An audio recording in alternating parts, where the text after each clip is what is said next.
مدرسے کے ناظم صاحب کے حکم پر آپ حضرات کے سامنے مختصر وقت میں ہمارے اس ادارے میں چلنے والی محنتیں، کاوشیں وہ مختصراً آپ حضرات کے سامنے رکھنا ہے۔ سب سے پہلی بات تو یہ ہے، مدرسے میں اس بات کا خیال رکھا گیا ہے کہ مسلمانوں میں ہر مسلمان کے متعلق دین کی خدمت کی جائے، ہر مسلمان تک اللہ رسول صلی اللہ علیہ وسلم کا پیغام پہنچے، اورل تقریری انداز میں، رائٹنگ لکھنے کے انداز میں، اسپیچ کے انداز میں، پڑھنے لکھنے کے انداز میں، افہام و تفہیم، چھوٹے 1 گھنٹے کا ٹیوشن ہو یا فل ٹائم کا مدرسہ ہو، چھوٹے بچوں کا، بچیوں کا، بڑے حضرات کا، اس بات کا خیال رکھا گیا ہے کہ اس ادارے سے سارے لوگ مستفید ہو، سارے لوگ۔ اور آئندہ عزائم میں یہ بھی ہے کہ غیر مسلموں سے متعلق بھی ہم کچھ نہ کچھ کام کریں گے، جیسا کہ رمضان المبارک میں کسی افطار کے موقع پہ مسجد میں آس پاس کے 1-2 غیر مسلم حضرات کو بلا کر ان کے ساتھ افطار کرنا، یا کسی موقع پر کھانا کھلانے کا نظم رکھنا غیر مسلموں کے ساتھ، یا ربیع الاول کے مہینے میں غیر مسلموں میں سیرت النبی کی کتاب ان کی زبان میں تقسیم کرنا، وہ بھی ارادے ہیں اور وہ بھی کچھ نہ کچھ کام شروع ہو چکا ہے مدرسے میں۔ اس اعتبار سے ہمارے ادارے میں ہمہ جہتی خدمات چل رہی ہے۔ کمپریہنسو آرگنائزیشن، ہمہ جہتی ادارہ، جہاں جہاں بھی دینی خدمات کی ضرورت ہے وہ کام ہم اپنے ذمے لینے کی کوشش کر رہے ہیں، تاکہ امت کے سارے تقاضے پورے ہو، اور ایک عالم دین کی جو ذمہ داری ہوتی ہے، جو وارث نبی ہوتا ہے عالم دین، وہ وارث سارا کا سارا نظام سنبھال سکے، کیونکہ مسجد نبوی صلی اللہ علیہ وسلم میں سارے کام ہوتے تھے، نماز سے لے کر جہاد کی ترتیب بھی بنتی تھی،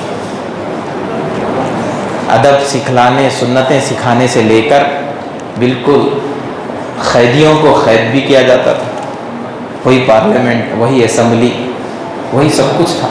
تو اس طرح سے ہمارے یہ ادارے کی خصوصیت ہے کہ ہمہ جہتی ادارہ ہے، کمپریہنسو آرگنائزیشن جس کو ہم انگلش میں بول سکتے ہیں۔ تو سب سے پہلی 10-15 خدمات چل رہی ہیں۔ پہلی چیز دارالعلوم رشیدیہ کے نام سے مدرسہ ہے، یہ بچوں کا، اس میں چھوٹے بچوں کو ناظرہ قرآن کو دیکھ کر پڑھنے کا، نورانی فائدہ اور قرآن کو حفظ کرنے کا کورسز ہے، اور اسی طرح اس میں عالم کورس کے کورسز ہے، 1st year, 2nd year, 3rd year, یہ دارالعلوم رشیدیہ کے نام سے ہے۔ یہ فل ٹائم کا ادارہ ہے، صبح 7 بجے سے لے کر شام کے عشاء کے بعد تک عالم کورس کے طلباء ہاسٹل میں رہتے ہیں۔ عالم کورس کے طلباء عالم کورس کے 6 سبجیکٹ کے ساتھ ساتھ انگلش اور میتھس بھی پڑھتے ہیں، اور ہر جمعرات کو کم سے کم 3-4 زبانوں میں تقریر بھی کرتے ہیں، اسپیچ بھی کرتے ہیں، مافی الضمیر کو ادا کرتے ہیں، اردو، انگریزی اور اسی طرح تیلگو اور عربی، اس طرح سے نظم ہے عالم کورس میں۔ اور حافظ جو بچے بنتے ہیں، حافظ کورس سے پہلے ان کو بھی انگلش اور میتھس پڑھایا جاتا ہے، پھر حافظ کورس شروع ہونے کے بعد انگلش اور میتھس کو بریک کر دیتے ہیں۔ تو یہ ایک شعبہ ہے، شعبہ حفظ اور عالم کورس، جس کا نام ہے دارالعلوم رشیدیہ۔ اس کا ایک برانچ یہاں پر ہے 2nd فلور پر، دوسرا ہے مسجد باغ برجن گڈی ملکا پور پہ، دوسرا حفصہ للبنات بچیوں کا ادارہ ہے، اس میں بھی بچیوں کا ناظرہ، حفظ، عالم کورس ہے۔ عالم کورس اس میں 1st ایئر تک ہے، 1st ایئر آئندہ سال 1st ایئر 2nd ایئر رہے گا۔ اس میں بھی بچیوں کو حفظ شروع ہونے سے پہلے تک 1-2 سبجیکٹ انگلش کے پڑھاتے ہیں، اور اس میں بھی عالم کورس کے سبجیکٹ کے ساتھ ساتھ تقریر کرنا، نعت سکھانا، مکالمہ کرنا، دینی ڈرامے، نصیحت آمیز ڈرامے، یہ سب سکھائے جاتے ہیں۔ تیسرا ادارہ ہے ہمارے حفصہ نسواں، یہ سارے چیزوں کا ایک مکمل جو نام ہے ٹرسٹ کا، وہ ہے رشیدیہ ایجوکیشنل ٹرسٹ۔ اس ٹرسٹ کے تحت یہ کام چلتے ہیں۔ تیسرا کام چلتا حفصہ نسواں، بڑی خواتین کا عالم کورس۔ یہ آن لائن ہے، بڑی خواتین گھر بیٹھے 3 گھنٹے ان کے کلاسز رہتے، بس بچیاں جو یہاں آ کر عالم کورس کرتے ان کے تو 6 گھنٹے کلاسز چلتے۔ یہ 3 گھنٹے جو کلاسز چلتے، اس میں اول، دوم، سوم، چہارم ہے، آئندہ سال پنجم کی کلاس رہے گی۔ گھر بیٹھے بڑی خواتین عالم کورس بالکل اصول و ضوابط کے ساتھ سیکھ رہی ہیں۔ ہفتے میں ایک بار وہ بھی تقریر کرتی ہیں، تاکہ جو سیکھ رہے ہیں خواتین کے اجتماعات کے موقع پر وہ بھی دین کی بات آسانی سے اچھے انداز میں بول سکے، اور مختلف موضوعات پر ان کو تقریر کی پریکٹس کرائی جاتی ہے، تاکہ ہر موقع پر جب بھی ضرورت پڑی جو بھی موضوع ہو خواتین میں وہ اجتماع کر سکیں۔ چوتھا کام چلتا ہے مومنہ کورس کا۔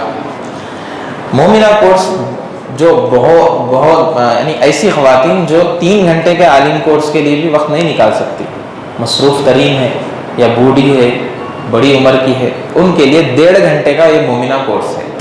گھر بیٹھے ان کا جو سلیبس ہے ساری کتابیں اردو میں رہتی ہیں، عربی میں نہیں رہتی۔ یہ 2 سال کا کورس رہتا ہے، عالمہ کورس 5 سال کا رہتا ہے۔ مومنہ کورس بھی الحمدللہ 4 سال سے 3 سال سے چل رہا ہے۔ 2 دن پہلے مومنہ کورس کے فرسٹ بیچ 25 خواتین کو انعامات، سرٹیفکیٹس اور مومنٹو دیا گیا ہے۔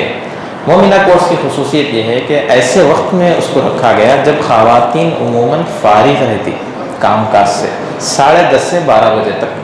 اس میں سیرت، حدیث، قرآن اور اسی طرح مسائل، عقائد، تجوید، معاشرت، یہ عناوین پڑھائے جاتے ہیں۔ 2 مولوی صاحب پڑھاتے، 1 باجی پڑھاتے ہیں، اور یہ کلاس آن لائن ہوتی ہے بغیر ویڈیو کے، اور الحمدللہ بہت ساری خواتین فائدہ اٹھا رہی ہے، ان کو بہت فائدہ ہو رہا ہے۔ اور اس طرح موسمی عنوانات پر بھی مسائل بتائے جاتے ہیں، جیسے رمضان آ رہا تو رمضان کے سارے مسائل اس میں بتائے جاتے ہیں، عید الاضحیٰ کا وقت ہے تو عید الاضحیٰ کے سارے مسائل اس میں بیان کیے جاتے ہیں، اور اس طرح ان کے کچھ سوالات ہیں تو اس کو بھی دور کیا جاتا ہے۔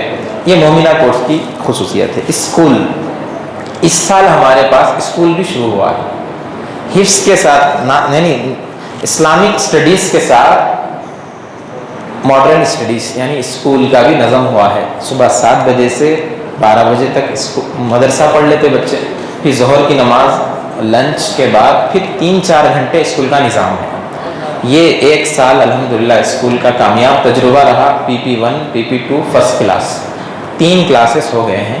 اس کو اور آگے لے جانے کا ارادہ ہے، اسلامک ماحول اور اسلامک تہذیب کے ساتھ اسکول کا قیام۔ الحمدللہ دعا کریں اللہ تعالیٰ اس میں ہمیں کامیابی عطا فرمائے اور وسائل عطا فرمائے۔ آپ حضرات کی دعاؤں کی ضرورت ہے۔ 6واں کام ہے دارالافتاء والخزاں۔ دارالافتاء میں کوئی بھی فتویٰ پوچھنا ہے تو ہمارے پاس اس کا الحمدللہ بہترین نظام ہے۔ 3-4 مفتیان کرام اس کے لیے وقت نکالتے ہیں، وہ فتویٰ لکھتے ہیں، پھر حضرت ناظم صاحب اس پر سائن کر کے اسٹیمپ مار کے پھر وہ فتویٰ جاری ہوتا ہے۔ آپ جامعہ نظامیہ، دارالعلوم حیدرآباد اور بھی اداروں سے فتویٰ لے سکتے ہیں، یہاں سے بھی فتویٰ حاصل کیا جا سکتا ہے۔ کسی بھی مسئلے میں تحریر میں اس کا جواب دیا جاتا ہے، 3-4 دن اس کا وقت درکار رہتا ہے۔ دارالافتاء اس کو کہتے ہیں۔ والخزاں، خزاں کا مطلب ہے جو طلاق وغیرہ کے جو تنازعات ہیں، جو جھگڑے ہیں میاں بیوی کے درمیان، ساس بہو کے درمیان، اور اسی طرح پراپرٹی کے جھگڑے ہیں، اسی طرح کوئی لین دین کے جھگڑے ہیں، قرضہ دیے تھے قرضہ واپس نہیں ہو رہا، اس طرح کے جھگڑوں کو کاؤنسلنگ کر کے بٹھا کے دونوں ٹیموں کو سمجھا کر شرعی اعتبار سے فیصلہ کیا جاتا ہے۔ میاں بیوی کے ہی خاص اکثر مسائل ہیں، کورٹ میں بھی وہی پڑے ہوئے ہیں، پولیس اسٹیشن میں ہزاروں لاکھوں، پنچایت میں، دارالافتاء میں مسائل پڑے ہوئے ہیں، تو اس کو اچھے انداز میں جلد سے جلد مفتی صاحب خود بیٹھ کر میاں بیوی کے جھگڑوں کو آخری حد تک کوشش کرتے ہیں صلح کرانے کی، ملاپ کرنے کی، اور دونوں کے درمیان کی رنجشیں دور کرنے کی۔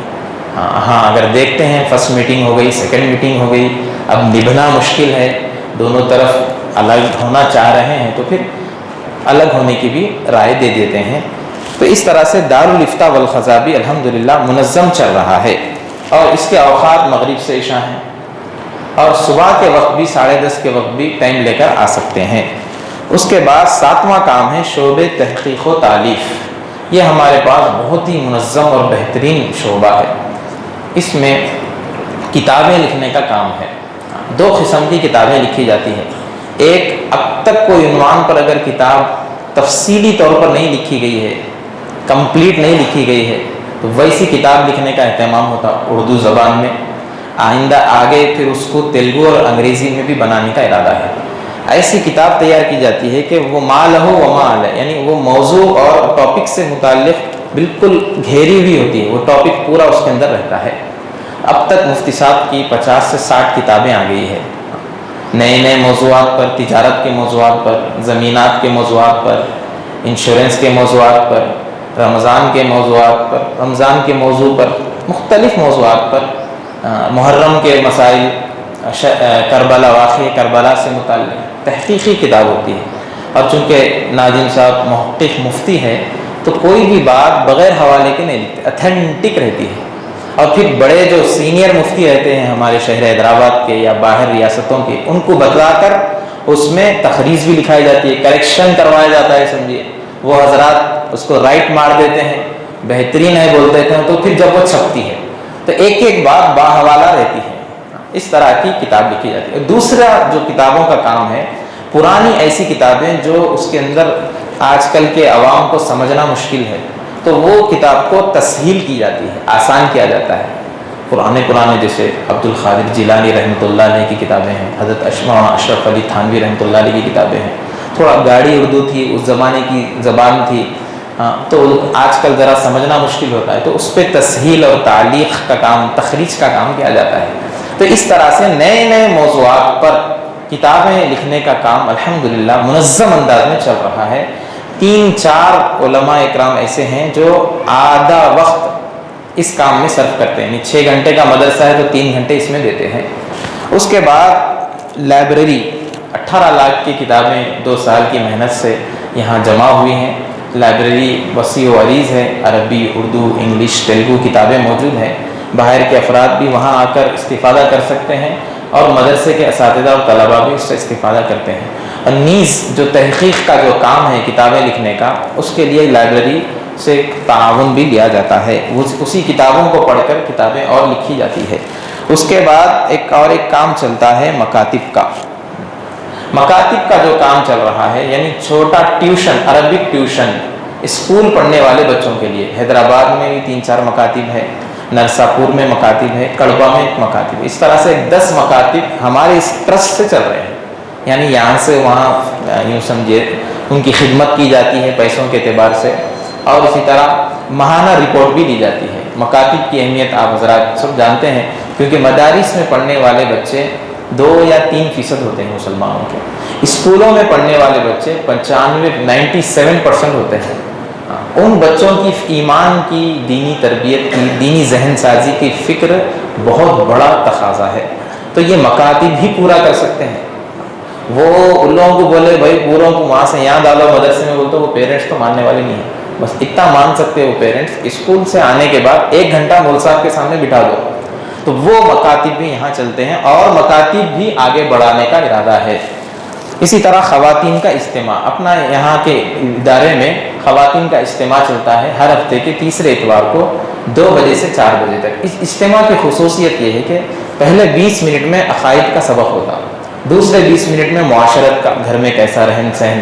عقائد کی بھی بہت اہمیت ہے. عقیدوں پہ ڈاکہ ڈالنے والے اب گلی گلی میں آپ کو نظر آئیں گے، قادیانیت کے نام سے، شکیل بن حنیف کے نام سے، اور بھی بہت سارے نام سے، انجمن کے نام سے. اس طرح سے ان عقائد کی اہمیت بڑھ جاتی ہے. اس لیے ہمارے جو ماہانہ اجتماع ہے خواتین کا، پہلے 20 منٹ میں عقائد کا درس ہوتا، دوسرے 20 منٹ میں معاشرت. خواتین آپس میں کیسے رہیں، ساس بہو ہے تو کیسے رہے، دیورانی جھٹانی ہے کیسا رہے، اور پڑوسیوں کے ساتھ کیسا رہے، رشتہ داروں کے ساتھ، گھر والوں کے ساتھ آپس میں کیسا رہے. اس کے بعد تیسرا کام ہوتا ہے نماز اور وضو کی عملی مشق، قرآن کے حلقے. آخری 20 منٹ میں مفتی صاحب کا بیان ہوتا ہے. 11واں کام جو ہمارے پاس ہے یوٹیوب چینل. بزرگان دین کے مشورے کے بعد، اکابرین سے مشورے کے بعد یوٹیوب چینل شروع کیا گیا ہے، اور اس کا 2 سال کے اندر ہم بالکل فائدہ محسوس کر رہے ہیں. مفتی صاحب کے بیانات جو جمعہ میں ہوتے ہیں گنج شہیداں جھرے میں، وہ بیان پورا یوٹیوب پر اپلوڈ کیا جاتا ہے، اور پھر اس کے شارٹ کلپس اور اسی طرح اہم عناوین پر بھی 10-10 منٹ کے کلپ بنائے جاتے ہیں، اس پہ اپلوڈ کیے جاتے ہیں، تاکہ مسجد میں آنے والے تو سنیں ہی، ساتھ ہی ساتھ پوری ریاست، پورے ملک اور پوری دنیا میں صحیح بات صحیح انداز میں بر وقت پہنچ جائے۔ تو یوٹیوب چینل چل رہا ہے جس کے کافی فائدے ہیں، کافی ثمرات ہیں، بہت سارے لوگ سبسکرائبر ہیں، بہت سارے لوگ اہتمام سے سنتے ہیں، حتیٰ کہ بعض جو نوجوان عالم دین ہیں، نئے نئے عالم ہیں، انہوں نے یہ کہا مجھ سے بھی اور ہمارے دوسرے ساتھیوں سے بھی کہ بھئی ہم مفتی صاحب کا بیان یوٹیوب پہ سن لے کے اس کے پوائنٹس لکھ لے کے ہم بھی کہیں جا کے بیان کرتے ہیں، یعنی ہم آپ کو بیان کرنا ہے تو مفتی صاحب کی بات مستند اتھینٹک ہوتی ہے تو ہم اسی پر ہی اکتفا کر لے کے سن کے بولتے ہیں۔ یا آخری جو کام ہے محاضرات، محاضرات کا مطلب ہے کوئی ایک سلیکٹڈ ٹاپک پر پوری بات پیش کرنا، یہ ہمارے پاس 2 قسم کے ہیں، ایک ہفتہ واری محاضرات پورے طلباء کے اندر جمعرات کے دن الگ الگ ملک صاحب الگ الگ عنوان پہ بولتے ہیں، کوئی سیرت پر، کوئی تاریخ پر، کوئی فقہ پر، کوئی بزرگان دین کی زندگی پر، کوئی کسی اہم مسائل پر، اس طرح سے ایک ایک پوائنٹ کی شکل میں محاضرات پیش کیے جاتے ہیں۔ اسی طرح ماہانہ محاضرات جو یہاں اس مسجد میں لاک ڈاؤن تک ہوئے ہیں، اس کے بعد سے سلسلہ ختم ہوا، اب شروع کرنا ہے انشاءاللہ، ہر مہینہ محاضرات ہوتے ہیں سارے عوام کے سامنے، ایک ٹاپک سلیکٹ ہوتی ہے، اس ٹاپک سے ریلیٹڈ ساری باتیں سامنے آ جاتی ہیں، اس کو محاضرہ کہتے ہیں۔ اس طرح ہمارا یہ جو ادارہ ہے، ہمہ جہتی ادارہ، ساری خدمات کو لیے ہوئے آپ کے محلے میں چل رہا ہے۔ سب سے پہلی گزارش تو یہ ہے کہ دعاؤں کی گزارش ہے، اور اس کے بعد جیسا کہ تقاضے آپ کے سامنے آئیں گے اور ابھی آئے بھی ہے کہ ہم اپنے لحاظ سے اس ادارے کو کتنا منظم کرتے ہیں، کتنا اچھا بنا سکتے ہیں، اس طرح بنانے کی فکر کریں۔ وآخر دعوانا الحمدللہ رب العالمین۔